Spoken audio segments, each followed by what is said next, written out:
Tarzan of the Apes by Edgar Rice Burroughs. Chapter 10. The Fear Phantom. From a lofty perch Tarzan viewed the village of thatched huts across the intervening plantation. He saw that at one point the forest touched the village, and to this spot he made his way, lured by a fever of curiosity to behold animals of his own kind, and to learn more of their ways and view the strange lairs in which they lived. His savage life among the fierce wild brutes of the jungle left no opening for any thought that these could be aught else than enemies. Similarity of form led him into no erroneous conception of the welcome that would be accorded him should he be discovered by these, the first of his own kind he had ever seen. Tarzan of the Apes was no sentimentalist. He knew nothing of the brotherhood of man.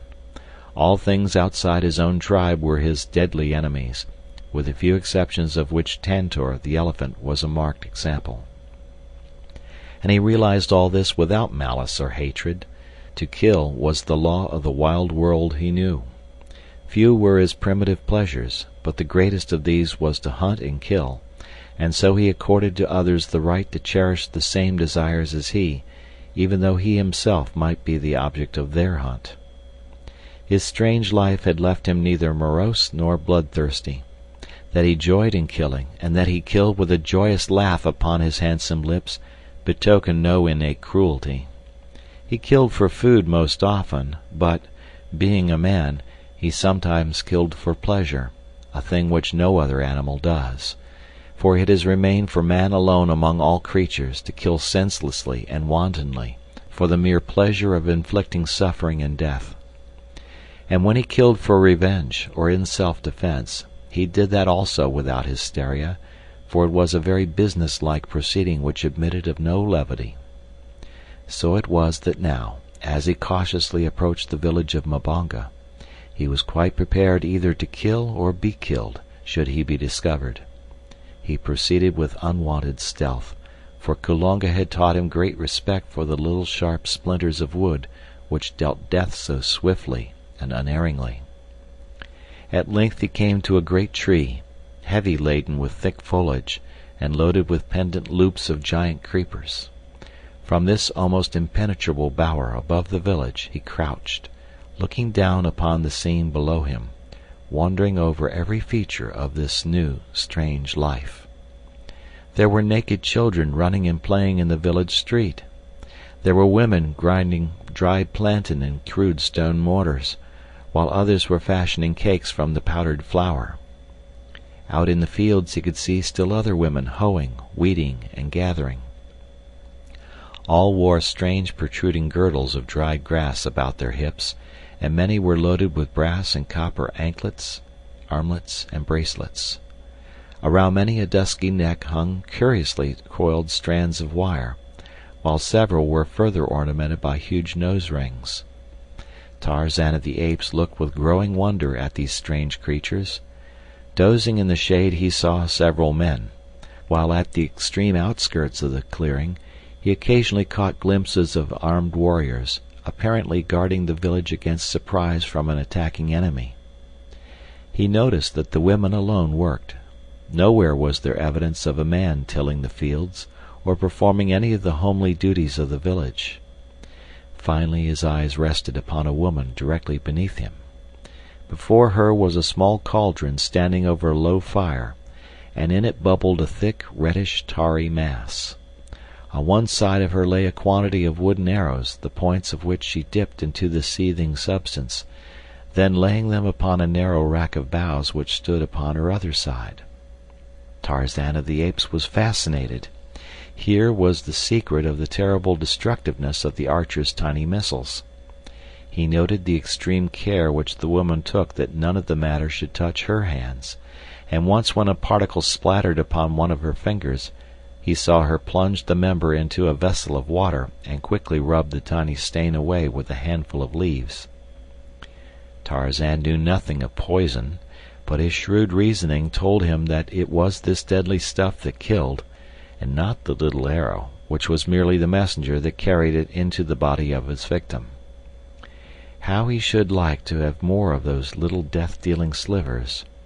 If the woman would only leave her work for an instant, he could drop down, gather up a handful, and be back in the tree again before she drew 3 breaths. As he was trying to think out some plan to distract her attention, he heard a wild cry from across the clearing. He looked and saw a black warrior standing beneath the very tree in which he had killed the murderer of Kala an hour before. The fellow was shouting and waving his spear above his head. Now and again he would point to something on the ground before him. The village was in an uproar instantly. Armed men rushed from the interior of many a hut and raced madly across the clearing towards the excited sentry. After them trooped the old men and the women and children until, in a moment, the village was deserted. Tarzan of the Apes knew that they had found the body of his victim, but that interested him far less than the fact that no one remained in the village to prevent his taking a supply of the arrows which lay below him. Quickly and noiselessly he dropped to the ground beside the cauldron of poison. For a moment he stood motionless, his quick bright eyes scanning the interior of the palisade. No one was in sight. His eyes rested upon the open doorway of a nearby hut. He would take a look within, thought Tarzan, and so cautiously he approached the low thatched building. For a moment he stood without, listening intently. There was no sound, and he glided into the semi-darkness of the interior. Weapons hung against the walls, long spears, strangely shaped knives, a couple of narrow shields. In the center of the room was a cooking pot, and at the far end a litter of dry grasses covered by woven mats which evidently served the owners as beds and bedding. Several human skulls lay upon the floor. Tarzan of the Apes felt of each article, hefted the spears, smelled of them, for he saw largely through his sensitive and highly trained nostrils. He determined to own one of these long pointed sticks, but he could not take one on this trip because of the arrows he meant to carry. As he took each article from the walls, he placed it in a pile in the center of the room. On top of all he placed the cooking pot, inverted, and on top of this he laid one of the grinning skulls, upon which he fastened the headdress of the dead Kulonga. Then he stood back, surveyed his work, and grinned. Tarzan of the Apes enjoyed a joke. But now he heard outside the sounds of many voices, and long mournful howls, and mighty wailing. He was startled. Had he remained too long? Quickly he reached the doorway and peered down the village street toward the village gate. The natives were not yet in sight, though he could plainly hear them approaching across the plantation. They must be very near. Like a flash he sprang across the opening to the pile of arrows. Gathering up all he could carry under one arm, he overturned the seething cauldron with a kick, and disappeared into the foliage above just as the first of the returning natives entered the gate at the far end of the village street. Then he turned to watch the proceeding below, poised like some wild bird, ready to take swift wing at the first sign of danger. The natives filed up the street, 4 of them bearing the dead body of Kulonga. Behind trailed the women, uttering strange cries and weird lamentation. On they came to the portals of Kulonga's hut, the very one in which Tarzan had wrought his depredations. Scarcely had half a dozen entered the building ere they came rushing out in wild, jabbering confusion. The others hastened to gather about. There was much excited gesticulating, pointing, and chattering. Then several of the warriors approached and peered within. Finally, an old fellow with many ornaments of metal about his arms and legs, and a necklace of dried human hands depending upon his chest, entered the hut. It was Mbonga, the king, father of Kulonga. For a few moments all was silent. Then Mbonga emerged, a look of mingled wrath and superstitious fear writ upon his hideous countenance. He spoke a few words to the assembled warriors, and in an instant the men were flying through the little village, searching minutely every hut and corner within the palisades. Scarcely had the search commenced than the overturned cauldron was discovered, and with it the theft of the poisoned arrows.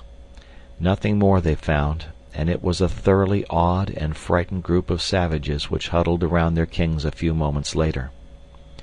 Mbonga could explain nothing of the strange events that had taken place.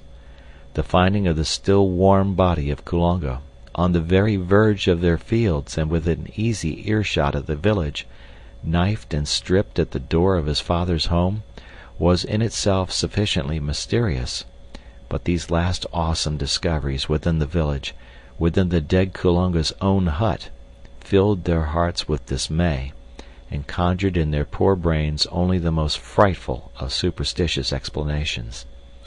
They stood in little groups, talking in low tones, and ever casting affrighted glances behind them from their great rolling eyes. Tarzan of the Apes watched them for a while from his lofty perch in the great tree. There was much in their demeanor which he could not understand, for of superstition he was ignorant, and of fear of any kind he had but a vague conception. The sun was high in the heavens.